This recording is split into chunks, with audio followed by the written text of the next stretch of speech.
Sobrang intense mga idol ng Game 7 sa pagitan ng SMB at Barangay Ginebra. Pinalipad pa mga idol ng rookie na si RJ Barrientos, si Mutaw Tua, kaya napa-cheer up pa sa courtside si Senator Bato de la Rosa habang kinaldag lang ni Abay si Japit Aguilar. Pero anyari mga idol, paika-ika ng lakad si Dak Raken.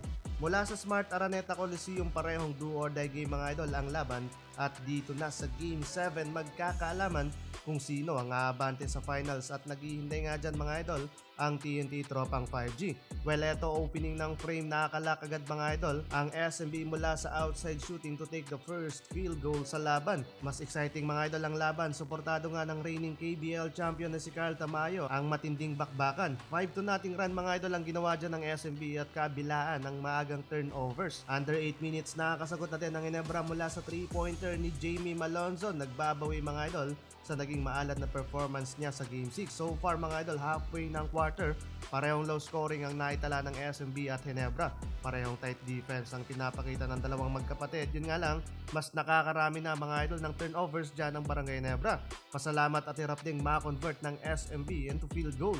Umulan mga idol ng tres mula sa Barangay Ginebra mula sa back-to-back 3-pointer ni RJ Barrientos. 8 points straight dyan mga idol ang ginawa ng rookie to take the lead sa first quarter 17-23 in favor sa Gin Kings. Second quarter tayo mga idol, nagbabawi ang San Miguel Beermen. 6-0 run ang ganalang ginawa sa Bukana. 10 points coming from the bench mula kay Mutaw Tua. Instant impact dyan mga idol ang kanilang backup big man sa shaded area. Great combination ang ginagawa dito ni Coach Leo Austria ang pagsabayan si Muat Abay kontra sa tower big man ng Gin Kings. Dahil doon mga idol, nakakadikit ang SMB at naitabla sa 29 points ang talaan sa scoring under 6 minutes.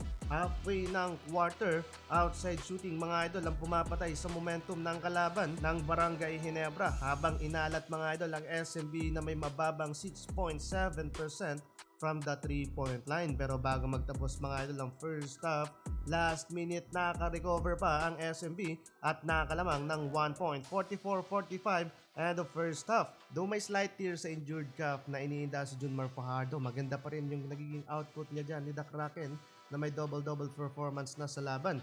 Second half tayo mga idols, 2-man game ang pinapakita ng SMB. Nagbubuhat na mga idols na CJ Perez at Dak Raken, pero hawak pa rin mga idol ng Ginebra ang momentum mapa outside shooting and inside the paint. Isa sa nagpapahirap ngayon mga idol sa SMB, yung napakagandang ball movement ng Ginebra plus napaka-agile pa netong sina Scottie Thompson at RJ Barrientos. Samantalang magang-maga dyan mga idol, ang ring Kanawami Chongson at Marshall Lassiter parehong inaalat mga idol from the Rainbow Country.